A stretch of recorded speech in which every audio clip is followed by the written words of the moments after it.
Heche kwa makusudi huku au kwa bahati mbaya jana amepotosha taifa na ametaka kurudisha taifa kwenye taharuki kwa kuzungumza masuala ambayo kwa mtu mwenye akili ukimsikiliza unaweza ukahoji utimamu wake. Miongoni mwa mambo mengi ambayo ameyasema Heche jana, ametutamanisha Watanzania kurudi kwenye ukoloni. Yaani amesema taifa letu lishikiliwe au liongozwe na mashirika ya kimataifa ya nje. Sisi Tanzania ambao tulipata uhuru tarehe 9 Disemba mwaka 1961 tukaungana na Zanzibari miaka mitatu baadaye, leo tukabidhi uhuru wetu kwa wazungu watupangie namna ya kujiongoza,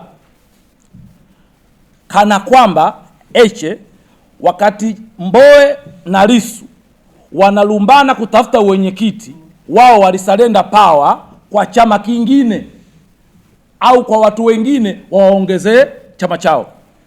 Kwa hivyo, moja, tunakemea vikali mpango wowote wa viongozi wa kisiasa kutaka kuwarubuni wa Tanzania, kuwarudisha kwenye akili za kitumwa. Tumeshavuka huko. Tanzania inaheshimika Afrika, imepigania ukombozi wa Afrika.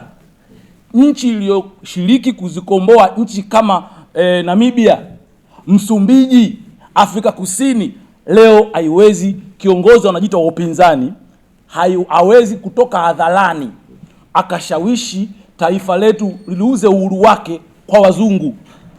Tutashirikiana na wazungu, tutashirikiana na mataifa mengine, tutashirikiana na mashirika ya kimataifa kwenye masuala yanayohusu mashirikiano.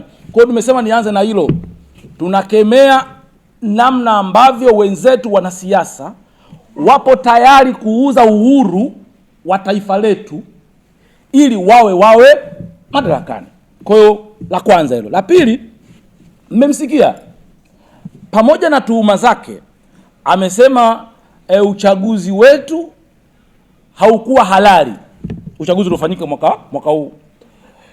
Kiongozi wetu anayeongoza nchi saa hizi ni batili. Mimi nataka nimkumbushe tu Heche ajue uhalali wa uchaguzi sio lazima Chadema washiriki. Uhalali wa uchaguzi hautokani, yani ushiriki wa Chadema sio SI unit ya kuhalalisha uchaguzi kwamba ulikuwa halali. Sisi tunafahamu Chadema walikataa wenyewe kushiriki uchaguzi. Sisi wa Tanzania tunapiga kura kwa waliokuja kugombea. Watanzania wa Njombe watachagua mbunge miongoni mwa vyama vya siasa vilivyogombea. Chadema wao wenyewe walisema hawatashiriki uchaguzi mpaka wapate mabadiliko wanaoyataka.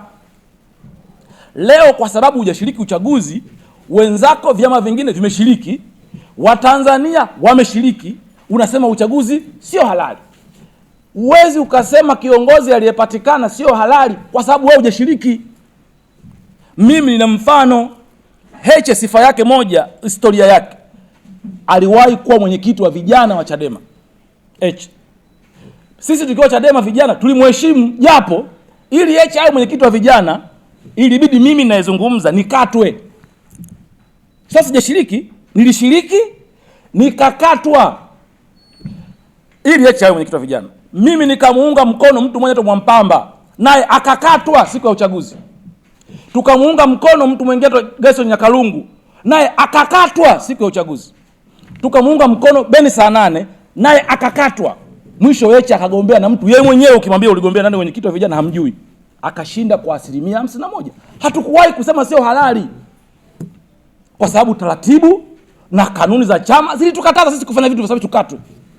Taratibu za nchi zinasema ili ushiriki uchaguzi lazima ukasaini fomu ya maadili.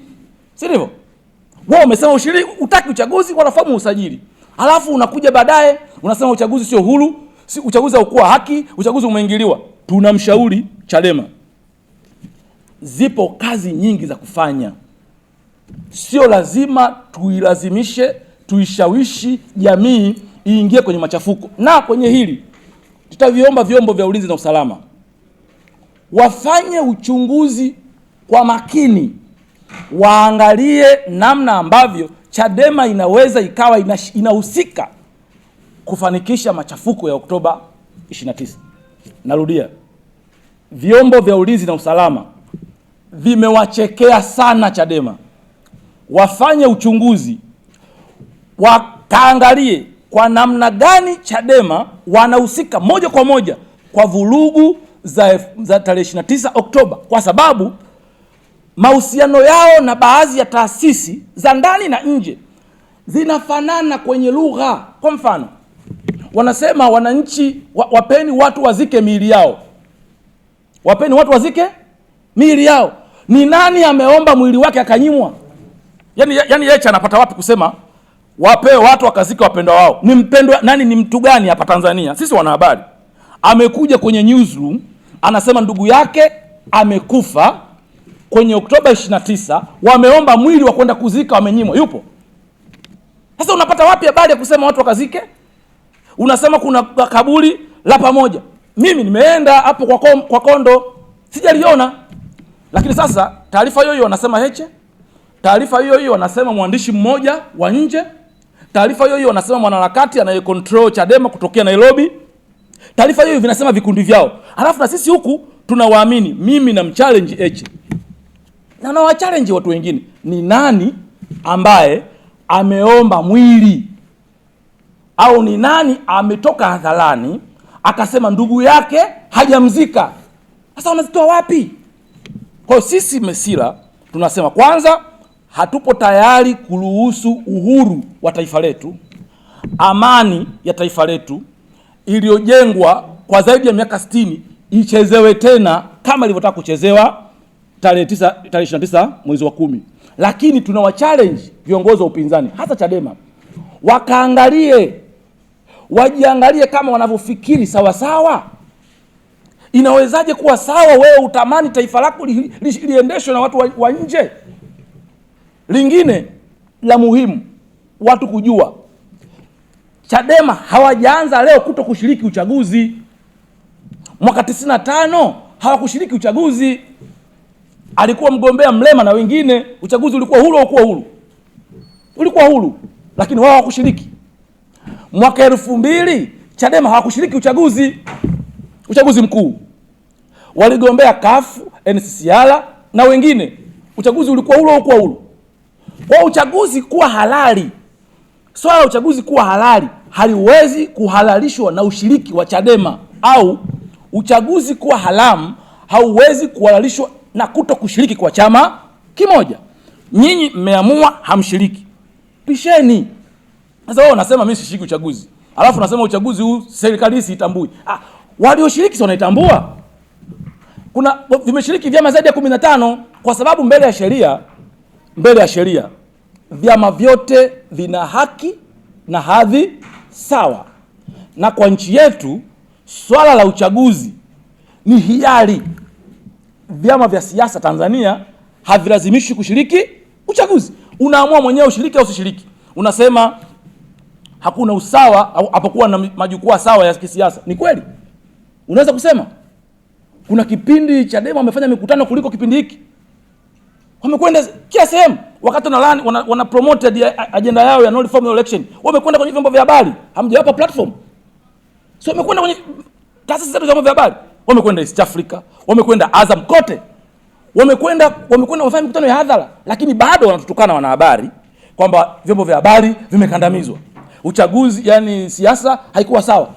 Kama uliweza kwenda East Africa Heche, ukasema nchi hii haitatawalika kama hapata kuwa na reforms, ulitumia mfumo gani? Si chombo cha habari. Kama ulikwenda TBC, kama ulikwenda Azam. Sasa pia wasitukane matusi ya leja sisi wanahabari. Wenyewe tu wanafahamika, wanasogea, wana trend kupitia vyombo vya habari.